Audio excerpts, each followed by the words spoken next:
तो guys welcome back to our YouTube channel learn science, of course learn social science. तो बच्चों, आज हम पढ़ने जा रहे हैं NCERT political science chapter number 3 why do we need a parliament का पार्ट 2।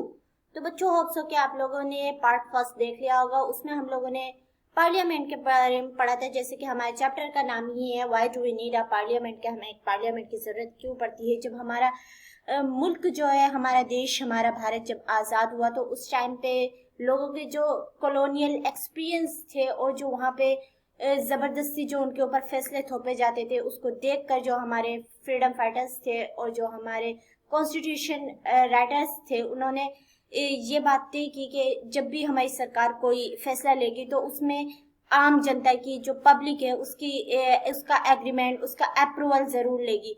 तो इसके लिए क्या किया, पार्लियामेंट बनाया गया। और पार्लियामेंट को, जो पार्लियामेंट का सिस्टम है, उसको देखकर लगता है कि हमारा जो इंडिया है वो डेमोक्रेटिक प्रिंसिपल्स में बहुत ज़्यादा बिलीव रखता है, अपना फैथ को एक्सप्रेस करता है। तो चलिए बच्चों, आज हम उसी चैप्टर को आगे बढ़ाएंगे और पार्लियामेंट को और ज़्यादा अच्छी तरीके से समझेंगे। आज हम कल तक हम लोगों ने क्या समझा था, पार्ट 1 तक हम लोगों ने क्या समझा था कि पार्लियामेंट क्या होती है। हम सिर्फ एक वैसी बात है, पार्लियामेंट का इंट्रोडक्शन ही कर रहे थे कि लोग वहाँ पे रिप्रेजेंटेटिव्स को चुनकर भेजते हैं, फिर वो रिप्रेजेंटेटिव हमारी डिमांड्स को, हमारी नीड्स को जो है वो रखती है। तो आज हम वर्ड पार्लियामेंट या फिर पार्लियामेंट जो हाउस है, जिसका फोटो आप स्क्रीन पर देख रहे हैं, उसके बारे में पढ़ेंगे कि ये पार्लियामेंट कैसा हाउस है, क्या ये एक ही हाउस है या इसमें और डिफरेंट तरह के हाउस है। तो चलिए स्टार्ट करते हैं। Welcome again. तो बच्चों, सबसे पहले हमारे सामने आ गया पार्लियामेंट ऑफ इंडिया, जिसे हम लोग संसद भी कहते हैं, is the supreme law making institution, कि हमारा सबसे सुप्रीम लॉ मेकिंग इंस्टीट्यूशन। सारे लॉज जो है यहीं से बनते हैं। It has 2 houses. अब ये बात समझ लीजिए कि पार्लियामेंट 2 हाउसेस को कहते हैं। इसके अंदर 2 हाउसेस हैं, 2 सदन हैं, the Rajya Sabha and the Lok Sabha, जो कि है राज्यसभा और लोकसभा, यानी राज्यसभा और लोकसभा को मिलाकर पार्लियामेंट बोलते हैं, संसद बोलते हैं। तो चलिए अब राज्यसभा को देख लेते हैं। राज्यसभा काउंसिल ऑफ स्टेट्स, जिसे बोल सकते हैं आप, with a total strength of 245 members, is chaired by the vice president of India. Rajya Sabha, जिसे काउंसिल ऑफ स्टेट भी बोला जाता है, उसमें टोटल मेंबर कितने होते हैं, 245 मेंबर्स होते हैं। और इसके सभापति कौन होते हैं। अब फॉर एग्जांपल ये राज्यसभा का फोटो देख रहे हैं आप, कितने सारे लोग हैं यहाँ पर, 245 मेंबर्स होते हैं यहाँ पर। तो अब इतने सारे लोग हैं, सबकी अलग अलग डिमांड से, सब डिफरेंट कॉन्स्टिट्यूएंसीज से, डिफरेंट स्टेट से यहाँ आए हुए हैं। तो क्या है, सब अगर एक साथ अपनी बात रखें तो शोर हो जाएगा, हंगामा हो जाएगा, पूरा मतलब अनमेनर्ड तरीके से पूरा शोर हंगामा हो जाएगा, जो कि कभी कभी हो भी जाता है। लोकसभा में आप देख सकते हैं, यहाँ पे भी कभी कभी हो भी जाता है। लेकिन इन सब को कंट्रोल करने के लिए, जैसे क्लास को कंट्रोल करने के लिए एक मॉनिटर होता है, तो इसी तरह इन सबको कंट्रोल करने के लिए एक सभापति होते हैं, जो कि कौन होते हैं, वो इंडिया के वाइस प्रेसिडेंट होते हैं, यानी भारत के उपराष्ट्रपति, राष्ट्रपति नहीं, उपराष्ट्रपति, वाइस प्रेसिडेंट, जो प्रेसिडेंट के बाद होते हैं। तो चलिए, कितने टोटल मेंबर्स होते हैं, 245। ये सारी चीजें आप याद कर लीजिए। राज्यसभा को काउंसिल ऑफ स्टेट भी कहा जाता है। राज्यसभा में कुल कितने मेंबर्स होते हैं, 245 मेंबर्स होते हैं। और इसके कौन सभापति होते हैं या इसके चेयरपर्सन कौन होते हैं, तो वो कौन होते हैं, वाइस प्रेसिडेंट ऑफ इंडिया होते हैं। अब चलिए हम पार्लियामेंट के दूसरे सदन या दूसरे हाउस यानी लोकसभा के बारे में पढ़ लेते हैं। लोकसभा, जिसे हाउस ऑफ द पीपल भी कहा जाता है, यानी ये लोगों का घर भी इसको बोलते हैं। क्योंकि यहाँ पे जो लोगों का घर क्यों बोलते हैं, क्योंकि यहाँ पे जो लोग आते हैं वो डायरेक्टली जो है पब्लिक उनको वोट करती है और वो डायरेक्टली यहाँ पर आते हैं। और राज्यसभा का क्या, किस तरह आते हैं यहाँ पर मेंबर्स, तो वो थोड़ा एक कॉम्प्लिकेटेड पूरा प्रोसेस है इलेक्शन का, वो हम बाद में समझेंगे। तो चलिए पहले लोकसभा को समझ लेते हैं। इसको हाउस ऑफ द पीपल कहा जाता है, with a total membership of 545। और इसके टोटल मेंबरशिप कितने होते हैं, टोटल इसके मेंबर्स कितने होते हैं, 545 होते हैं। इस प्रेसिडेंट बाय स्पीकर, जैसे कि हमने बताया कि राज्यसभा जो है वाइस प्रेसिडेंट द्वारा जो है चेयर्ड की जाती है, यानी उसकी मॉनिटरी की जाती है। और लोकसभा की कौन करते हैं? लोकसभा के जो मॉनिटर होते हैं, यानी जो इस सभा को चलाते हैं, सभापति होते हैं, तो वो स्पीकर कहलाते हैं। आप लोगों ने जरूर न्यूज में सुना होगा कि स्पीकर ने ये बात बोली, स्पीकर ने वो बात बोली। तो जो इनके मॉनिटर होते हैं वो एक बंदा होता है जिसको स्पीकर बोलते हैं, जो इस चेयर पे बैठते हैं, जो सभी की बातों को सुनते हैं, मेंटेन रखते हैं, उनको जैसे मैनर तरीके से उनको जो है गाइड करते हैं, किस तरह बोलिए उस तरह बोलिए, हंगामा नहीं, ये वो, तो ये सारी चीजें करते हैं। तो क्या बोलते हैं उसको? स्पीकर बोलते हैं। ओके बच्चों, तो होप सो कि आप लोगों को समझ में आ रहा होगा। राज्यसभा में कितने मेंबर्स होते हैं? 245 मेंबर्स होते हैं। और कौन चेयर करता है? Vice president of India. और लोकसभा में कितने मेंबर्स होते हैं? लोकसभा में 545 मेंबर्स होते हैं। और किसके द्वारा प्रेसिडेंट यानी किसके द्वारा ये मॉनिटर की जाती है? क्या बोलते हैं उस बंदे को? स्पीकर बोलते हैं। तो चलिए अब आगे बढ़ते हैं।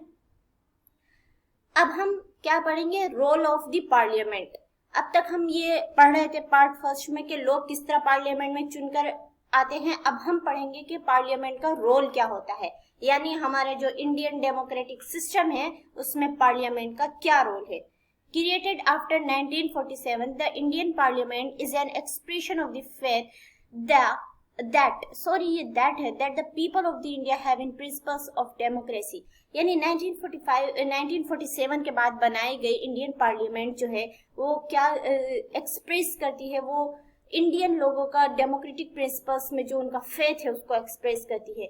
These are participation by people in decision making process and government by conscience. और ये सारा फेथ जो है किस तरह एक्सप्रेस होता है? लोगों का डिसीजन मेकिंग में पार्टिसिपेशन करना, यानी कोई भी फैसला हो रहा है उसमें लोगों का पार्टिसिपेशन, और गवर्नमेंट को जो लोगों की सहमति चाहिए, यानी उसको जरूरी होता है कि लोग उसकी बात से सहमत हो, जो उसको जरूरत होती है। तो इन सारी चीजों को मिलाकर क्या होता है? इन सारी चीजों को मिलाकर जो पार्लियामेंट बनती है उससे ये बात एक्सप्रेस होती है कि हमारा इंडिया जो है वो डेमोक्रेटिक प्रिंसिपल में जो है पूरा 100% बिलीव रखता है। The parliament in our system has immense power. जो हमारे सिस्टम में जो पार्लियामेंट है, यानी जो हमारी डेमोक्रेटिक सिस्टम है, इंडियन डेमोक्रेटिक सिस्टम है, उसमें पार्लियामेंट को सबसे ज्यादा पावर हासिल है। क्यों? Because it is the representative of the people, क्योंकि ये लोगों का रिप्रेजेंटेटिव होता है, यानी ये लोगों की बातों को रिप्रेजेंट करता है, लोगों की डिमांड को, लोगों की नीड को, लोगों के अप्रूवल को, लोगों की डिसअप्रूवल को जो है ये रिप्रेजेंट करता है। इसलिए पार्लियामेंट सबसे ज्यादा पावरफुल होता है। Elections to the parliament are held in a similar manner as they are for the state legislature। यानी पार्लियामेंट के इलेक्शंस उसी तरह होते हैं जैसे कि स्टेट लेजिस्लेचर के इलेक्शन होते हैं। The Lok Sabha is usually elected once every 5 year. Lok Sabha में हर 5 साल के बाद जो है इलेक्शन होते हैं। ये बात आप लोगों को मालूम होगी कि जो भी प्राइम मिनिस्टर चुने जाते हैं वो लोकसभा से ही आते हैं, तो हर 5 साल बाद उनका इलेक्शन होता है। यानी एक मेंबर ऑफ पार्लियामेंट यानी एमपी की जो टाइमलाइन होती है वो कितनी होती है? 5 साल होती है लोकसभा में। The country is divided into numerous constituencies as shown in the map on. जो हमारी कंट्री है वो न्यूमेरियस यानी बहुत ज्यादा कॉन्स्टिट्यूएंसीज में जो है बटी हुई है। जैसे कि हम लोगों ने कॉन्स्टिट्यूएंसी को पढ़ा था पार्ट फर्स्ट में जो एक्सरसाइज की थी, तो कॉन्स्टिट्यूएंसी किसको बोलते हैं बच्चों? हमने उसमें भी पढ़ लिया था, फिर भी मैं आपको बताती हूँ। वो चुनाव क्षेत्र जहां से कोई एक मेंबर जो है वो चुनकर आता है, जो उसका चुनाव क्षेत्र होता है। जैसे हम लोग बोलते हैं कि हमारा जो है हम वहां वोट डालने जाएंगे, हमारा जो है ये वाला इलाका है, जो जहां का होता है, जो उसके बेसिकली आधार कार्ड में जो पता होता है वहां पे जाके वोट डालता है। तो इसी तरह पूरे इंडिया में बहुत सारी कॉन्स्टिट्यूएंसीज है। कॉन्स्टिट्यूएंसीज कहीं पर भी जो है वहाँ की पॉपुलेशन के आधार पर जो है बनाई जाती है। जहाँ की पॉपुलेशन जितनी होती है वहाँ उतनी कॉन्स्टिट्यूएंसीज होती हैं, और हर एक कॉन्स्टिट्यूएंसी से एक बंदा इलेक्ट होकर आता है जो कि कहा जाता है पार्लियामेंट में जाता है। Each of these constituencies elect 1 person to the parliament. हर कॉन्स्टिट्यूएंसी से एक आदमी जो है, एक पर्सन जो है वो इलेक्ट होकर पार्लियामेंट में जाता है। The candidates who contest elections usually belong to different political parties। और वो कॉन्टेस्ट जो कि इलेक्शन लड़ते हैं, बेसिकली हम बोलते हैं जो इलेक्शन में पार्टिसिपेट करते हैं यानी इलेक्शन लड़ते हैं, चुनाव लड़ते हैं, वो डिफरेंट पॉलिटिकल पार्टीज से बिलोंग करते हैं। ये बात तो साफ है, क्योंकि आप लोगों ने देखा होगा कोई हमारे पास एक बड़ा सा जो है ईवीएम मशीन में सारे पॉलिटिकल पार्टीज के नाम होते हैं। हर बंदा जो है वहां से डिफरेंट पॉलिटिकल पार्टी से बिलोंग करता है, हमें जो पसंद होता है हम उसको वोट देते हैं, यानी हमें जिस पार्टी को वोट देना होता है, तो जो हमारी कॉन्स्टिट्यूंसी से उस पार्टी के लिए जो पर्सन खड़ा हुआ है, जो चुनाव लड़ा है, तो हम उसको वोट डालते हैं। तो ये हमारा रोल ऑफ पार्लियामेंट है। चलिए ये देखिए, ये जितनी रेड लाइंस है ना जनरल इलेक्शन 2019 की, ये कॉन्स्टिट्यूंसीज हैं। ये जितनी आप रेड लाइंस देख रहे हैं पूरे इंडिया में कितनी सारी कॉन्स्टिट्यूंसीज है। हर कॉन्स्टिट्यूंसी से एक बंदा चुनकर आता है जो कि कहा जाता है पार्लियामेंट में जाता है। तो चलिए आगे बढ़ते हैं। Once elected these candidates become member of parliament और MPs। जब एक बार ये मेंबर्स जो है चुनकर आ जाते हैं तो क्या बन जाते हैं, ये मेंबर ऑफ पार्लियामेंट यानी MPs बन जाते हैं। these MPs together makeup the parliament, और ये सारे MPs जो है मिलकर पार्लियामेंट बनाते हैं। Once election to the parliament have taken place, जब एक बार पार्लियामेंट के इलेक्शन हो जाते हैं, सारी चीजें अच्छे से हो जाती हैं, सारी MPs जब अपने सीट्स पर पहुंच जाते हैं, the parliament needs to perform the following functions, तो फिर पार्लियामेंट जो है फॉलोइंग फंक्शंस को करती है। अब देखते हैं पार्लियामेंट क्या क्या काम करती है इलेक्शन होने के बाद, मेंबर ऑफ पार्लियामेंट चुनने के बाद। तो नंबर एक काम जो होता है पार्लियामेंट का, वो क्या होता है, to select the national government, यानी कि नेशनल गवर्नमेंट यानी सेंट्रल गवर्नमेंट, पूरी इंडिया की गवर्नमेंट को सिलेक्ट करना पार्लियामेंट के इलेक्शंस के बाद जो है पार्लियामेंट का सबसे पहला काम होता है। Parliament of India consist of the president, the Rajya Sabha and the Lok Sabha. India की पार्लियामेंट जो कि प्रेसिडेंट, राज्यसभा और लोकसभा को मिलाकर बनती है। अब आप प्रेसिडेंट न्यू नेम सुने होंगे, अभी मैंने आपको राज्यसभा और लोकसभा बताया, तो प्रेसिडेंट के बारे में हम आगे पढ़ेंगे, बट आप अभी के लिए इतना याद कर लीजिए कि पार्लियामेंट ऑफ इंडिया में कितने कौन कंसिस्ट होते हैं, president, the Rajya Sabha and the Lok Sabha, इन तीनों को मिलाकर क्या बनती है, पार्लियामेंट बनती है। After the Lok Sabha elections, Lok Sabha के इलेक्शन के बाद, अब आप गौर से समझिएगा कि किस तरह नेशनल गवर्नमेंट सिलेक्ट हो रही है। A list is prepared showing how many MPs belong to each political party। एक लिस्ट तैयार की जाती है, उसमें दिखाया जाता है कि कितने MPs जो है हर पॉलिटिकल पार्टी से बिलोंग करते हैं। For a political party to form the government, एक पॉलिटिकल पार्टी को गवर्नमेंट बनाने के लिए यानी सरकार बनाने के लिए, they must have a majority of elected MPs। उसको क्या करना, उसको क्या जरूरत है, उसको जितने MPs चुनकर आए हैं उन सब में मेजोरिटी लाना जरूरी है, यानी उसके उस पॉलिटिकल पार्टी के सबसे ज्यादा MP चुनकर आने चाहिए, तभी जो है वो पॉलिटिकल पार्टी जो है गवर्नमेंट बना सकती है। Since there are 543 elected plus 2 Anglo Indian nominated, इसमें अब आपको बताया जा रहा है कि लोकसभा में कितने टोटल मेंबर्स मैंने आपको बताया थे 545, जिसमें से 543 जो है वो चुनकर आते हैं, और दो जो है वो 2 एंग्लो इंडियंस होते हैं जिनको नॉमिनेटेड किया जाता है। तो अब देख लीजिए कि 543 इलेक्टेड मेंबर्स चुनकर आते हैं लोकसभा में। To have a majority, a party should have at least half number 272 members और मोर। एक पार्टी को मेजोरिटी में आने का मतलब है कि वो 543 का एटलीस्ट हाफ लेकर आए, यानी उसके MPs जो हैं 272 मेंबर्स होने चाहिए, या फिर इससे ज्यादा भी हो सकते हैं, लेकिन सरकार बनाने के लिए एटलीस्ट उसके कितने 272 मेंबर्स, यानी कि जितने लोकसभा के टोटल मेंबर्स होते हैं 543, उसके आधे आने चाहिए, तभी वो जो है कोई भी पॉलिटिकल पार्टी जो है वो सेंट्रल गवर्नमेंट बना सकती है।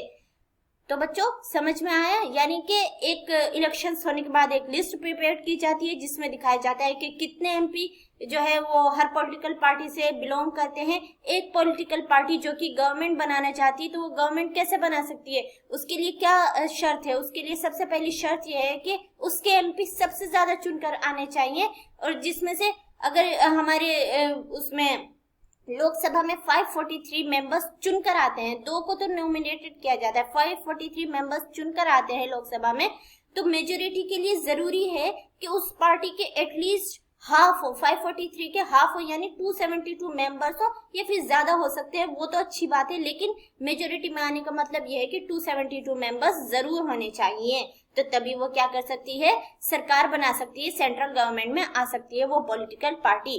अच्छा, तो अब हम आगे अपोजिशन के बारे में पढ़ेंगे। The opposition in parliament is form by all the political parties that oppose the majority party coalition form. अब अपोजिशन उन सभी पार्टीज को बोलते हैं बेसिकली जो कि पॉलिटिकल, जो कि मेजोरिटी पॉलिटिकल पार्टी है, यानी जो सबसे ज्यादा जो सबसे नंबर फर्स्ट पे है, जिसके सबसे ज्यादा एमपीज चुनकर आए हैं, उसके अलावा जितनी पार्टीज होती हैं उन सभी को जो है अपोजिशन पार्टी बोला जाता है। लेकिन अब ऑफिशियली अपोजिशन पार्टी किसको बोला जाता है? The largest amongst these parties is called the opposition party. यानी इन सारी अपोजिशन पार्टी में जो सबसे ज्यादा जिसके मतलब जो नंबर फर्स्ट पे जो पॉलिटिकल पार्टी है जिसने गवर्नमेंट बनाई है, जो नंबर सेकंड पे है, यानी उससे जो कम है, उससे जो नंबर सेकंड पे है, उसको ऑफिशियली जो है क्या बोला जाता है? अपोजिशन पार्टी बोला जाता है। यानी नंबर सेकंड पे जो पार्टी होती है उसको अपोजिशन पार्टी बोला जाता है। यानी जितनी जो है मेजोरिटी पार्टी के अलावा जितनी पार्टियां हैं उनमें जो सबसे ज्यादा मेंबर्स वाली पार्टी है उसको अपोजिशन पार्टी का दर्जा दिया जाता है। तो इस तरह क्या करती है पार्लियामेंट जो है नेशनल गवर्नमेंट को सिलेक्ट करती है। One of the most important function of the Lok Sabha is select the executive. Lok Sabha का एक मोस्ट इंपॉर्टेंट फंक्शन ये भी है कि उसको क्या करना होता है? एग्जीक्यूटिव जो है सिलेक्ट करने होते हैं। The executive as you read in chapter first. Executive जो कि हमने चैप्टर नंबर फर्स्ट में पढ़ा होगा, आप लोगों को याद होगा। अगर आप लोगों ने नहीं पढ़ा चैप्टर नंबर फर्स्ट तो आप लोगों को क्या होगा कि प्लेलिस्ट में भी वीडियो मिल सकती है, मिल सकती है नहीं, मिल जाएगी इंशाल्लाह। और जो है उसमें डिस्क्रिप्शन बॉक्स में भी आपको लिंक मिल जाएगा, आप वहां से भी पढ़ सकते हैं। is a group of person who work together to implement the laws made by the parliament. Executive a group of person होता है जो कि आपस में मिलकर क्या करते हैं? लॉज को बनाते हैं। किसके लिए? पार्लियामेंट के लिए। उन लॉज को इम्प्लीमेंट करते हैं, उन लॉज को लागू करते हैं जो कि पार्लियामेंट के द्वारा बनाए जाते हैं। ये एग्जीक्यूटिव क्या होता है? अ ग्रुप ऑफ पर्सन होता है लोकसभा में। This executive is often what we have in mind when we use the term government. यानी जब हम वर्ड गवर्नमेंट का यूज करते हैं तो ये एग्जीक्यूटिव हमारे दिमाग में आ जाता है। यानी वो मंत्रिमंडल इसको बोलते हैं, यानी वो लोग जो विधेयक, जो कानून बनाते हैं, जो कानून को लागू करते हैं, जो कानून को बनाते हैं, उनको एग्जीक्यूटिव बोला जाता है। The Prime Minister of India is the leader of the ruling party in the Lok Sabha. अब जो प्राइम मिनिस्टर होते हैं, पीएम जो होते हैं इंडिया के, वो जो लोकसभा में जो रूलिंग पार्टी है, यानी जो मेजोरिटी पार्टी है जो सेंट्रल गवर्नमेंट में आई थी, उसके लीडर जो है वो क्या बनते हैं? इंडिया के प्राइम मिनिस्टर बनते हैं। From the MPs who belong to our party, the Prime Minister selects minister to work with her to implement decisions. जो उस पार्टी से जो एमपी बिलोंग करते हैं, तो प्राइम मिनिस्टर क्या करते हैं? उनमें से कुछ लोगों को, कुछ मिनिस्टर्स को सिलेक्ट करते हैं जो उनके साथ क्या करते हैं? इम्प्लीमेंट डिसीजंस लेने में जो है, डिसीजंस को बनाने में जो है उनके साथ वर्क करते हैं, उनकी हेल्प करते हैं। The minister then take charge of different areas of government functioning like health, education, finance, etc. और ये मिनिस्टर्स क्या करते हैं? वो चार्ज करते हैं डिफरेंट एरियाज में गवर्नमेंट के वर्क को फंक्शन करने के लिए, जैसे कि हेल्थ के डिपार्टमेंट में, एजुकेशन के फील्ड में, फाइनेंस etc. में, इन सब में वर्क करने के लिए मिनिस्टर्स जो है अलग से चार्ज करते हैं। तो हमने क्या समझा? एग्जीक्यूटिव कौन होते हैं? अ ग्रुप ऑफ पर्सन होते हैं जो क्या करते हैं? जो पार्लियामेंट द्वारा जो लॉज बनाए जाते हैं उनको इम्प्लीमेंट करने में वर्क करते हैं। और ये एग्जीक्यूटिव, ये ग्रुप ऑफ पर्सन कैसे चुने जाते हैं? ये जो हमारे रूलिंग पार्टी होती है, यानी मेजोरिटी पार्टी के जो लीडर होते हैं वो प्राइम मिनिस्टर बनते हैं इंडिया के। और जो उस पार्टी से, यानी जो मेजोरिटी पार्टी, दूसरी पार्टी से नहीं, जो मेजोरिटी पार्टी के बाकी जो एमपीज होते हैं उनमें से प्राइम मिनिस्टर कुछ मिनिस्टर्स को, कुछ लोगों को सिलेक्ट कर लेते हैं जो उनके साथ जो है डिसीजन बनाने में, डिसीजन को किसी भी लेने में जो है उनकी हेल्प करते हैं। तो चलिए बच्चों, होप सो कि आप लोगों को समझ में आ रहा होगा। अब हम आगे बढ़ते हैं। Often times in the recent past, it has been difficult government for a single political party to get the majority that is required to form the government. अब हमारे पास यहाँ पर एक नई बात सामने आ गई, एक नई टर्म सामने आ गई। हम लोगों ने अभी तक क्या पढ़ा कि किसी भी पार्टी को गवर्नमेंट बनाने के लिए क्या जरूरी है? सबसे ज्यादा मेजोरिटी में आना जरूरी है। और मेजोरिटी में आने का मतलब ये है कि लोकसभा में जो 543 इलेक्टेड मेंबर्स होते हैं उनका आधा लाना जरूरी है, यानी उस पॉलिटिकल पार्टी के, उस पर्टिकुलर पॉलिटिकल पार्टी के जो है मेंबर्स एटलीस्ट 272 यानी 543 के आधे तो होने ही चाहिए।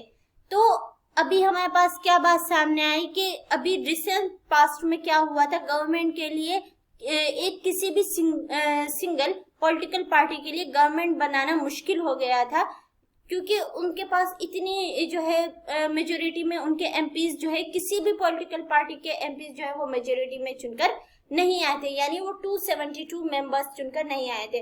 अब यानी आप ये मत समझ लीजिएगा कि मेजोरिटी में आने का मतलब ये है कि सबसे ज्यादा आए, नहीं, बल्कि जो एक शर्त है 272 मेंबर्स होने चाहिए या फिर इससे ज्यादा उतने ही आने चाहिए। तो अभी क्या हुआ रिसेंट पास्ट में कि किसी भी पॉलिटिकल पार्टी के जो है 272 मेंबर्स चुनकर नहीं आए, यानी मेजोरिटी में आने के लिए जो शर्त है वो पूरी ही नहीं हो पाई, तो इसलिए गवर्नमेंट बनाना काफी मुश्किल हो गया। They then join together with different political parties who are interested in similar concern to form what is known as a coalition government। अब क्या किया जाएगा जब कोई पॉलिटिकल पार्टी जो है वो मेजोरिटी में नहीं आएगी? अब सरकार तो बनानी ही है, अब जो है पूरा आंकड़ा भी पूरा करना है, जो हमारी शर्त है, रेस्ट्रिक्शन है, वो भी पूरी होनी चाहिए। तो क्या करते हैं उस टाइम पे क्या करते हैं, कोई भी पॉलिटिकल पार्टी जो है वो दूसरी पॉलिटिकल पार्टी के साथ क्या हो जाती है, मिल जाती है। ऐसी पॉलिटिकल पार्टी जिसके ख्यालात एक जैसे हो, जिसके इंटरेस्ट एक जैसे हो, जो कि फिर क्या कहलाता है, वो is known as coalition government, यानी गठबंधन की सरकार इसको हम कहते हैं। इसको कोलैबोरेशन भी बोलते हैं और कोएलिशन गवर्नमेंट यानी गठबंधन की सरकार इसको बोलते हैं। जब दो पार्टीज आपस में मिलकर जो है क्या करती है, सरकार बनाती है। वो इसलिए दो पार्टी सरकार बनाती है आपस में मिलकर क्योंकि किसी एक सिंगुलर पार्टी को, किसी एक पर्टिकुलर पॉलिटिकल पार्टी को जो है मेजोरिटी नहीं मिली होती जितनी जरूरत होती है लोकसभा में। तो ये एक आपने न्यू टर्म पढ़ी कि कभी ऐसा हो जाए तो फिर उस टाइम पे क्या किया जाता है, सरकार तो बनानी ही है, उस टाइम पे दो पार्टीज आपस में मिलकर जो एक जैसे ख्यालात रखते हो वो क्या करते हैं, आपस में मिलकर सरकार को बना लेते हैं, जिसको कोएलिशन गवर्नमेंट यानी गठबंधन की सरकार कहते हैं। आप लोगों ने सुना भी होगा न्यूज़पेपर में, पहले बिहार में भी गठबंधन की सरकार थी। तो चलिए अब तक हम लोगों ने जो है क्या पढ़ लिया, पूरा लोकसभा में पढ़ लिया कि किस तरह जो है सेंट्रल गवर्नमेंट यानी प्राइम मिनिस्टर जो है चुने जाते हैं, किस तरह एमपीज चुने जाते हैं, पूरा समझ लिया। अब हम लोग यहाँ से राज्यसभा को थोड़ा समझेंगे। राज्यसभा को समझना थोड़ा, राज्यसभा के जो इलेक्शंस होते हैं उनको समझना थोड़ा जो है डिफिकल्ट है, बट जो आपके लिए अभी जितना आपको इंट्रोड्यूस करवाया जा रहा है आप उसी को याद कर लीजिए। बाकी अभी तो यहाँ आपके लिए एक लाइन लिखी जा रही है, एक पैराग्राफ लिखा जा रहा है। इस एक लाइन में भी जो है आगे अगर आप आगे इस सब्जेक्ट को लेकर आगे बढ़ते हैं, यानी अपने इंटर में जो है आर्ट्स रखते हैं, तो आपको एक एक लाइन में आपको एक एक पेज पूरा लिखा मिलेगा उस लाइन की डेफिनेशन में। तो अभी आप सिर्फ उस लाइन को पढ़ लीजिए ताकि आप उस चीज से जो है इंट्रोड्यूस हो जाए, आपको नई ना लगे वो चीज। तो चलिए स्टार्ट करते हैं इस उम्मीद के साथ कि आपको समझ में आएगा Rajya Sabha. The Rajya Sabha functions primarily as the representatives of the state of India in the parliament। Rajya Sabha जो है कैसे मुख्यतः वो फंक्शन करता है, स्टेट के जो रिप्रेजेंटेटिव्स होते हैं पार्लियामेंट में उनको रिप्रेजेंट करने के लिए जो है राज्यसभा वर्क करता है। यानी राज्यसभा में क्या होते हैं, डिफरेंट इंडिया के डिफरेंट स्टेट से जो है वो रिप्रेजेंटेटिव चुनकर आते हैं जो कि पार्लियामेंट के मेंबर्स होते हैं।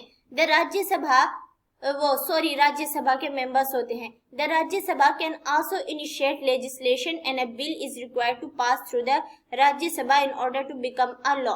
अब यहाँ पर दूसरी बात कही गई है कि राज्यसभा किसी भी बिल को या किसी भी कानून को जो है वो शुरू कर सकता है और एक कानून को या किसी भी लेजिस्लेशन को, किसी भी लॉ को, किसी भी बिल को या फिर कह ले किसी भी बिल को जो है लॉ बनने के लिए, यानी कोई बिल पास किया, कोई डिमांड पास की गई है पार्लियामेंट लोकसभा से या राज्यसभा से, कहीं से भी लोकसभा से कोई बिल पास किया गया, तो उसको लॉ बनने के लिए यानी कानून बनने के लिए, किसी भी डिमांड को कानून बनने के लिए उसको राज्यसभा से भी पास होना जरूरी है, यानी राज्यसभा का भी एग्रीमेंट चाहिए होगा। और राज्यसभा खुद से भी किसी लॉ का जो है स्टार्ट कर सकती है, वो डिमांड कर सकती है, किसी भी बिल का वो रख सकती है। यानी इसको ये समझाने की कोशिश की जा रही है कि न सिर्फ लोकसभा, न ये नहीं कि सिर्फ लोकसभा ही अपनी कोई डिमांड रख सकती है, लोकसभा ही बिल बना सकती है, लोकसभा अकेली ही बिल बना लेगी क्योंकि वो रिप्रेजेंटेटिव्स ऑफ पीपल होते हैं, ऐसी बात नहीं है। किसी भी बिल को लॉ बनने के लिए राज्यसभा से भी पास होना जरूरी है, और राज्यसभा खुद से भी कोई बिल जो है वो डिमांड कर सकती है, सरकार के सामने रख सकती है। It therefore has an important role of reviving and alternating the laws initiated by the Lok Sabha if alternation are needed. इसीलिए जो राज्यसभा है वो क्या करती है, एक रिवाइविंग यानी किसी भी जो लॉ बनाया जा रहा है उस पर एक नजर डालने के लिए कि वो सही है या नहीं है, एंड अल्टरनेटिंग, अगर कुछ परिवर्तन करना हो, कुछ चेंज करना हो उसमें, इफ अगर जरूरी हो उस लॉ में जो लॉ लोकसभा से पास किया जा रहा है, the laws initiated by the Lok Sabha, वो लॉ जो कि लोकसभा से पास किया जा रहा है, अगर उसको देखना हो यानी एक बार उसका रिव्यू करना हो कि वो सही है या नहीं है, या फिर उसमें कोई चेंजेस करना हो, तो वो क्या कर सकती है, राज्यसभा उसमें बहुत इंपॉर्टेंट रोल निभाती है, वो चेंजेस ला सकती है। The members of the Rajya Sabha are elected by the elected members of the legislative assemblies of various states.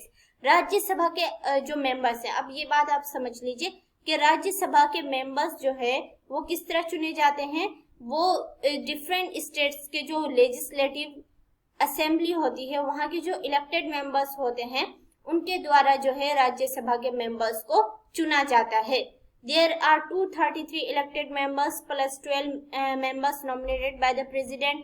Rajya Sabha में कितने मेंबर्स होते हैं?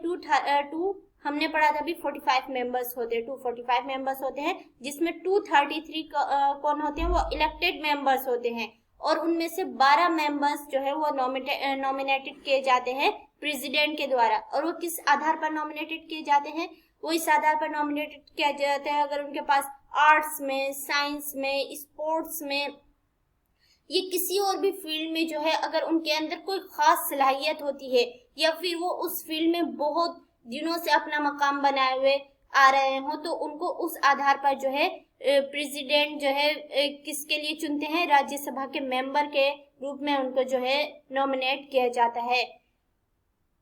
जैसे कि अभी एमसी मैरी कॉम है, उनको चुना गया था, सचिन तेंदुलकर जो है उनको राज्यसभा का मेंबर चुना गया है। तो इसी तरह जो है किसी भी खासियत के आधार पर प्रेसिडेंट जो है 12 लोगों को नॉमिनेट करते हैं, और बाकी 233 मेंबर्स जो हैं वो इलेक्ट होकर आते हैं, वो चुनकर आते हैं। तो बच्चों होप सो कि आप लोगों को राज्यसभा का ये थोड़ा सा इंट्रोडक्शन समझ में आ गया होगा। तो चलिए आगे बढ़ते हैं। हम लोगों ने अब तक पूरा पढ़ लिया कि किस तरह जो है पार्लियामेंट जो है वो नेशनल गवर्नमेंट सिलेक्ट करने में हेल्प करती है। अब नंबर बी पार्लियामेंट का जो काम होता है वो होता है to control, guide and inform the government, यानी गवर्नमेंट को कंट्रोल करना, उसको गाइड करना और उसको इन्फॉर्म रखना उसकी गलतियों के प्रति, उसके कामों के प्रति, उसकी जो उसकी ड्यूटीज हैं उसके प्रति जो है उसको इन्फॉर्म रखना, ये पार्लियामेंट का काम होता है। The parliament while in session begins with a question hour, जब पार्लियामेंट शुरू होती है, जब पार्लियामेंट का सेशन शुरू होता है तो वो एक क्वेश्चन आवर से शुरू होता है, यानी उसमें एक टाइम होता है, एक टाइम लिमिटेशन होता है कि इतने टाइम तक सभी लोग क्वेश्चंस करेंगे सरकार से, गवर्नमेंट से। The question hour is an important mechanism through which MPs can elicit information about the working of the government. Question hour जो है वो बहुत ही इंपॉर्टेंट मैकेनिज्म यानी बहुत ही इंपॉर्टेंट जो है एक हथियार है एमपीज के लिए, जिसके द्वारा वो लोग क्या कर सकते हैं, गवर्नमेंट को उसके कामों पर जो है, गवर्नमेंट के कामों पर जो है वो रोशनी डाल सकते हैं, यानी गवर्नमेंट के कामों के बारे में बता सकते हैं कि वो क्या कर रही है, क्या नहीं कर रही है, उसको क्या करना चाहिए और वो क्या नहीं कर रही है। This is a very important way through which the parliament controls the executive, और ये बहुत ही इंपॉर्टेंट तरीका है जिसके द्वारा जो है पार्लियामेंट जो है एग्जीक्यूटिव यानी जो लोग कानून बनाते हैं उनको जो है कंट्रोल में रखती है। By asking question the government is alerted to its shortcoming and also comes to know the opinion of the people through their representatives in the parliament. और इस क्वेश्चन आस्किंग के द्वारा जो है गवर्नमेंट जो है वो अपनी गलतियों के प्रति अलर्ट रहती है, यानी उसको पता लगता है कि वो क्या क्या गलती कर रही है और उसको क्या क्या गलती नहीं करनी चाहिए। और साथ ही इन क्वेश्चंस से जो है जो गवर्नमेंट है उसको लोगों के ओपिनियन का, उनके ख्यालात का, उनकी डिमांड्स का जो है पता लगता है, जो वो अपने रिप्रेजेंटेटिव्स के द्वारा पार्लियामेंट में जो है भेजते हैं। तो इस तरह सरकार को ये हेल्प भी करता है। Asking questions of the government is a crucial task for every MP. और क्वेश्चन पूछना गवर्नमेंट से हर एमपी के लिए यानी मेंबर ऑफ पार्लियामेंट के लिए जरूरी टास्क है। वो इसलिए कि अगर आप एमपी भी हैं, अगर आप लोग रिप्रेजेंटेटिव बनकर आए हैं कहीं के, तो आप लोगों को उस जगह के जहां से जिस कॉन्स्टिट्यूएंसी से आप चुन कर आए हैं, आपको उस जगह के लोगों की डिमांड्स के नीड्स के प्रति जो है आपको क्या रहना पड़ेगा, एकदम अलर्ट रहना पड़ेगा और एक्टिव रहना पड़ेगा। तो इसलिए क्वेश्चन आस्किंग जो है हर एमपी के लिए क्रूशियल टास्क है। The opposition parties play a critical role in the healthy functioning of a democracy. और जो अपोजिशन पार्टी होती है उसका सबसे अहम रोल यही होता है कि वो डेमोक्रेसी के हेल्दी फंक्शनिंग में, यानी एक स्वस्थ डेमोक्रेसी जैसी डेमोक्रेसी होनी चाहिए, उसको चलाने में जो है एक क्रिटिकल रोल यानी बहुत अहम रोल अदा करती है। They highlight drawbacks in various policies and programmes of the government. वो जो है गवर्नमेंट के डिफरेंट जो प्रोग्राम्स है, पॉलिसीज जो गवर्नमेंट ने चलाई हुई हैं, उसकी जो गलतियां हैं उसको हाईलाइट करती है and mobilise popular support for their own policies. और अपनी पॉलिसीज के लिए जो है वो लोगों की आम सपोर्ट को जो है चाहती है या फिर मांगती है लोगों से आम सपोर्ट के लिए। तो इस तरह क्या होता है, गवर्नमेंट जो है काफी कंट्रोल में रहती है, लोग उसको एकदम कंट्रोल में रखते हैं कि वो कोई भी गलती ना करे या फिर वो डिक्टेटर ना बने। इस तरह एग्जीक्यूटिव पार्लियामेंट जो है पूरी कंट्रोल में रहती है। तो बच्चों होप सो कि आप लोगों को समझ आ रही होगी। The government gets valuable feedback and is kept on its toes by question asked by the MPs। Government को जो है ये जो क्वेश्चंस पूछे जाते हैं एमपीज के द्वारा, इससे क्या मिलता है, वैल्यूएबल फीडबैक, यानी काफी वैल्यूएबल फीडबैक मिलता है। और जो है उससे अंदाजा भी लगता है उसको क्या करना चाहिए क्या नहीं करना चाहिए, लोगों के ओपिनियन का, लोगों के अप्रूवल का, डिसअप्रूवल का जो है इससे अंदाजा लगता है। In addition in all matters dealing with finance the parliament's approval is crucial for the government. अब इन सारी चीजों के अलावा अब हम फाइनेंस पे आ जाते हैं, ये बहुत बड़े मैटर होता है। तो सभी ऐसी चीजें, सभी ऐसे फाइनेंस से मुतालिक जितने मैटर्स होते हैं उसमें जो है गवर्नमेंट जो है अकेली डिसीजन नहीं ले सकते, उसको पार्लियामेंट का अप्रूवल रहना बहुत जरूरी है। बिना पार्लियामेंट के अप्रूवल के कुछ नहीं हो सकता और गवर्नमेंट खुद से कुछ नहीं कर सकती। This is one of the several ways in which the parliament controls, guides and informs the government. और ये सेवरल वेज में से एक ऐसा खास तरीका है या फिर कह ले एक ये भी तरीका है जिसके द्वारा जो है पार्लियामेंट सरकार को कंट्रोल, गाइड और इन्फॉर्म करती है। The MPs as representatives of the people have a central role in controlling, guiding and informing parliament। जो MPs होते हैं, जो रिप्रेजेंटेटिव्स होते हैं, लोगों के जो रिप्रेजेंटेटिव बनकर आते हैं, वो एक काफी सेंट्रल रोल यानी काफी अहम रोल निभाते हैं सरकार को कंट्रोल करने में, गाइड करने में और इन्फॉर्म करने में। एंड दिस इज अ की aspect of the functioning of Indian democracy. और ये इंडियन डेमोक्रेसी की एक खासियत है, जो हमारी इंडियन डेमोक्रेसी है इसकी एक एस्पेक्टेड की है जो कि ये लोग हमारे निभाते हैं, जिसको हम एमपीज बोलते हैं। क्वेश्चंस करके, सरकार को कंट्रोल करके, गाइड करके, उसकी गलतियों के जरिए उसको गलतियों के प्रति उसको सचेत करके, तो इस तरह हमारी क्या करती है पार्लियामेंट जो है सरकार को अपने कंट्रोल में रखती है। होप सो कि बच्चों आप लोगों को नंबर बी भी समझ में आ गया होगा। अब नंबर सी जो है पार्लियामेंट का क्या काम होता है इलेक्शन के बाद, लॉ मेकिंग यानी कानून बनाना। Law making is the significant function of the parliament. Parliament का एक बहुत जरूरी फंक्शन है लॉ मेकिंग, कानून बनाना। We shall read about this in the next chapter. हम लोग इसको जो है नेक्स्ट चैप्टर में पढ़ेंगे, यानी लॉ मेकिंग खुद में एक बहुत बड़ा चैप्टर है। अब हम चैप्टर मतलब खुद में एक बहुत बड़ी बात है। लॉ बनाना, आप किसी कंट्री के लिए लॉ बना रहे हैं तो ये कोई आसान काम नहीं होगा, और ना ही पढ़ना इसको आसान काम होगा। तो हम इसको जो है पूरे आगे चैप्टर है उसमें पूरे चैप्टर में हम इसको पढ़ेंगे। तो आज के लिए इतना ही बच्चों। होप सो कि आप लोगों को पार्लियामेंट बहुत अच्छे से समझ में आ गई होगी। अब आप लोगों को समझ भी आ रहा होगा कि किस तरह जो है वोट दिए जाते हैं और किस तरह लोग जो है आपकी बातों को रिप्रेजेंट करते हैं पार्लियामेंट में, और किस तरह जो है सरकार जो है काम करती है। तो चलिए, अगर आपको समझ में आया तो वीडियो को लाइक कीजिएगा, और अगर आप हमारे चैनल पर न्यू हैं तो चैनल लर्न साइंस को सब्सक्राइब कीजिएगा। मिलते हैं अगली वीडियो में, तब तक के लिए गुड बाय।